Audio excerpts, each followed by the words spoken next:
Okay, so this is Sid. I'm Sid with Table Talk with Sid, and we are going to do a little podcast here. And this is my friend Megan. Hello. I'm excited to talk to you guys. So I'm a former Olympic level gymnast and soccer player. I'm an LA-based professional choreographer, mostly work with A-listers. And in that journey of 20 some odd years, I have really mastered, I hope that I've mastered the ability to really work with individuals who usually struggle with abuse or addiction, everyday people who are looking to recreate their life, recreate their future, and people who are looking to find a way to use the hiccups within life to propel them to something better. So Megan and I are going to talk about life today and how to take your life the way it is with all of your fears and make something out of it. And we were just discussing the fact that often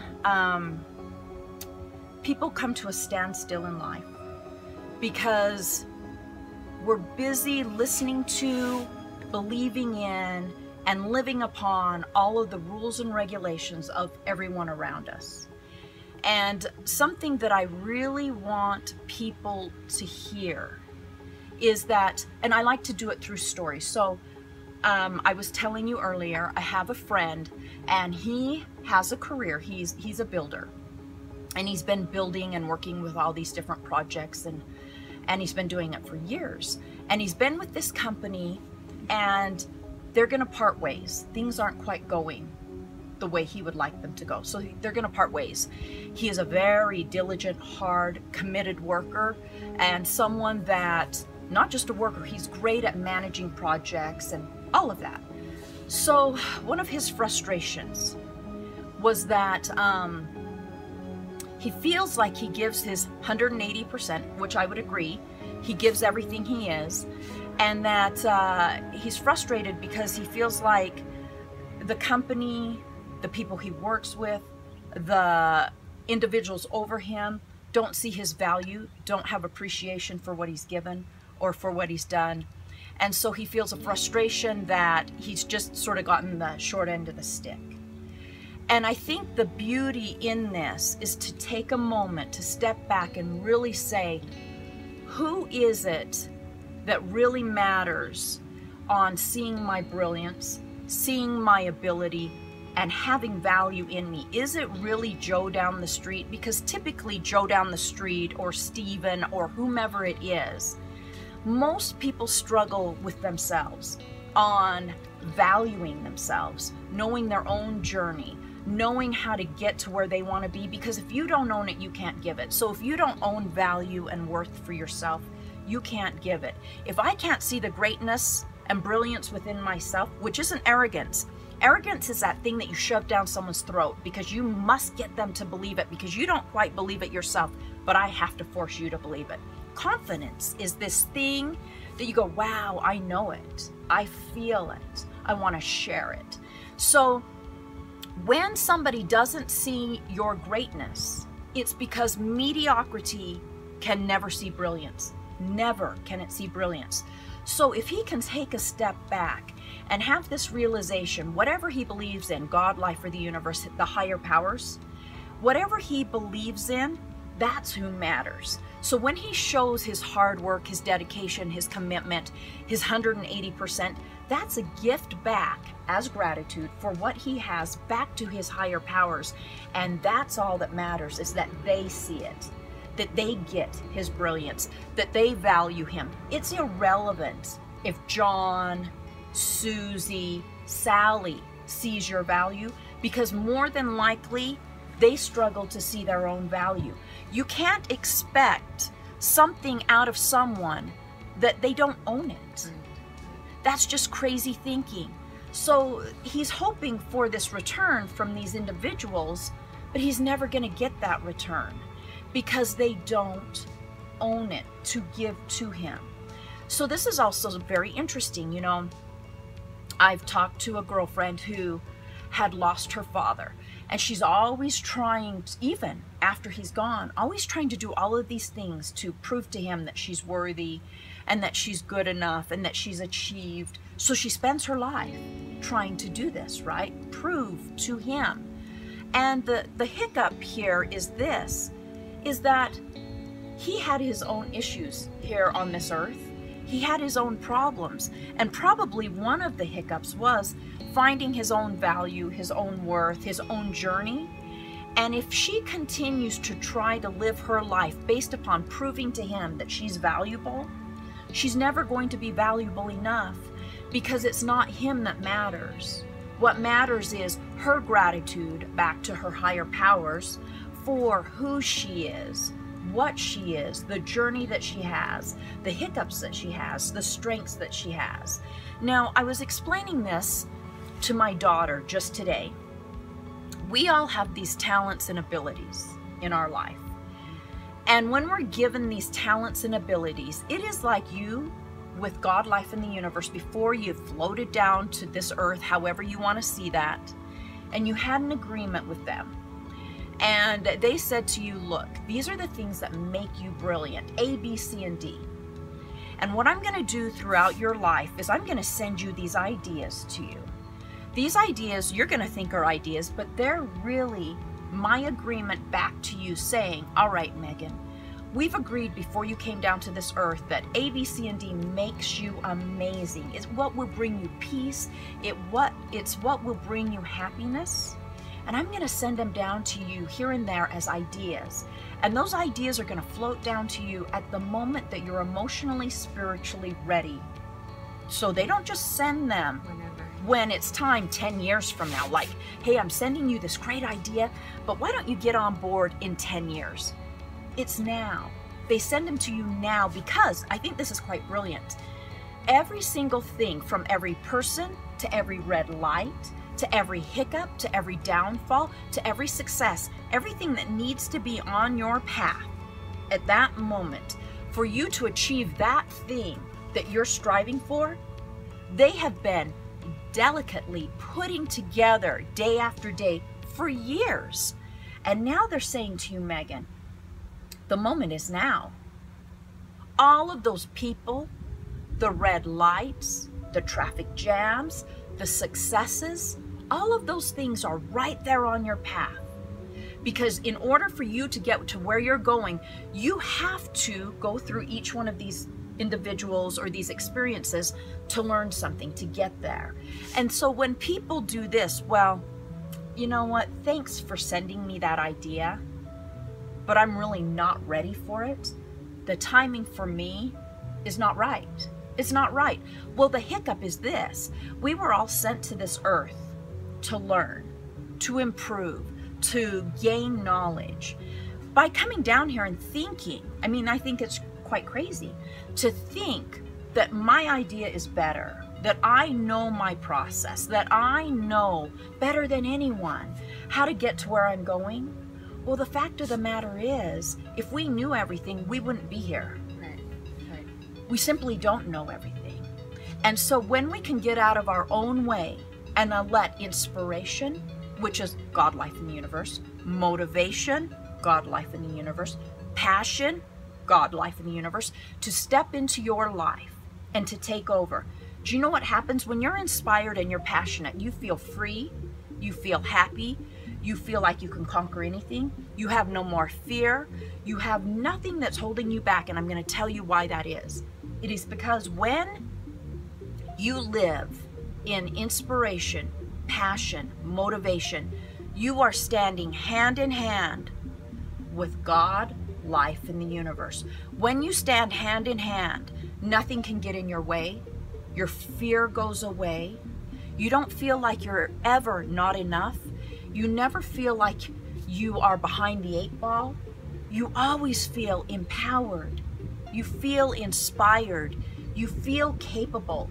The reason being is because you have stopped getting in your way and gotten out of your way and started living with inspiration. Inspiration is that thing that comes to you and only speaks to you in the direction you need to go. So let's say you get inspiration and you think to yourself, wow, the world would tell you that's just backwards thinking. Why would you ever go about doing your journey or achieving that thing in that way? That's just backwards. Well, of course it's backwards. The world lives backwards. So to them it's backwards. But in all reality, it is the only way to achieve. Allowing the world and the people around you to dictate to you how to achieve is backwards thinking. Most people in the world don't know how to achieve. They don't know how to find passion.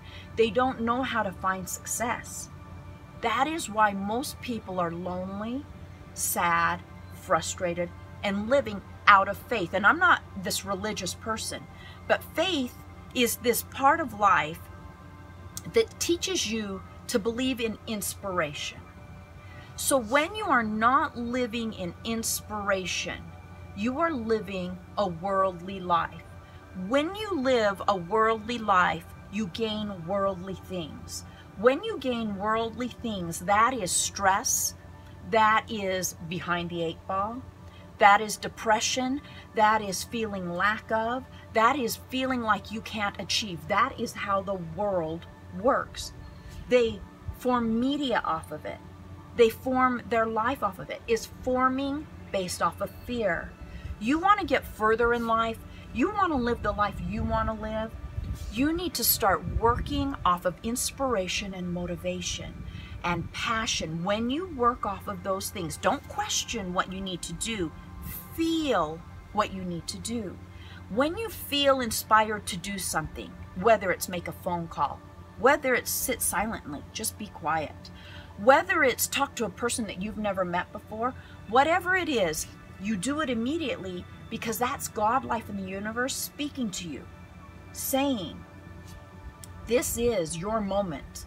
All eyes are on you. All efforts are on you. Your journey is ready to go now. So when someone like my friend who is leaving his job has that feeling of frustration and he's feeling angry and he's moving on, but he still feels that jab, if he can take a moment to see God, life in the universe, the higher powers, when it is time for you to move on, they will create a roadblock, because most of us will not change unless we are forced to change. It is what it is. So when we have learned the thing that we were meant to learn, when someone has gifted us whatever it was that they were to gift us, whenever the situation has bloomed in our life by teaching us patience, understanding, forgiveness, hard work, overcoming, believing in yourself, whatever that is, when you have learned it, the journey must come to an end. And the journey comes to an end sometimes quietly, loudly, or softly. It will come to an end. And that's how God, life in the universe motivates you to maneuver to a new point in your life so you can continue to keep growing, because your journey is no longer on that path. Your path is here. So as I hope he will look at it and see that he's not having a downfall in his life. He's having an awakening. He's having one of the most brilliant moments of his life, because what God, life in the universe is saying, your time is done there. Be grateful for it. They've given you the gift. You're now to move on, to fly further. So with you, with your question of how do you become the you want to be? How do you overcome these fears? These fears really aren't fears. Really what they are is motivation. So there was a guy in the Olympics right now. He's a coach, and I loved it. He was saying to his athletes, this stress you're feeling, most of the world sees stress as this downfall. And he said right to her, this stress you're feeling is not a downfall. It is a gift. The gift of stress is your higher powers motivating you to decide what you want, to take action, to decide how badly you want to change and how badly you want something different. Stress is a motivation. It's not a downfall. So in this moment of you feeling stressed, questioning, wondering what you're doing and how to get there, we're not having a hiccup here. We're having a motivational opportunity to decide what we want and to move on it. You don't like where you are and the feeling that you have right now, make a change. You are scared about where you're going, start going that direction, and only progress, only movement is what gets you having motion. God, life, in the universe must have motion out of you in order to maneuver you. They can't maneuver you if you're sitting on the sofa. So start your journey, make your first step. If it's wrong, they'll motivate you. Don't you worry about it. They'll motivate you to maneuver you someplace else. Then you keep going. If it's right, you feel peace. If it's wrong, they'll motivate you through stress, through a little pressure. Then you do something different. Nothing's going wrong. Everything's going right. What do you think about that? That's a great perspective to look at, or to look at it that way. Because yeah, I know that's what thwarts the progress, is when I'm focusing so much on what's going wrong and what I don't want, what I can't have, instead of the other way around. Because so in actuality, things are actually going very right. It's beautiful. And focusing on what has happened, and the more I know, the more I focus on the good and what has happened and what I've learned along the way, that's what's been meaning to go, and I get to trust that. It's just, I guess my question is, how do you keep that space? How do you keep that going, that motivation, when, you know? I love that you asked that. Because I want to live like that. That's what I'm trying to create more and more of. It's just, I've noticed limiting beliefs, whatever else comes up, self-sabotage, and I'm like, what? Whoa, and I let it stop me, thwart my progress, and then I get frustrated with myself and think I don't have what it takes, whatever. So how you stick with it, I'm going to tell you, there's a secret. The ability to find the good in every situation. Every situation has something brilliant to offer.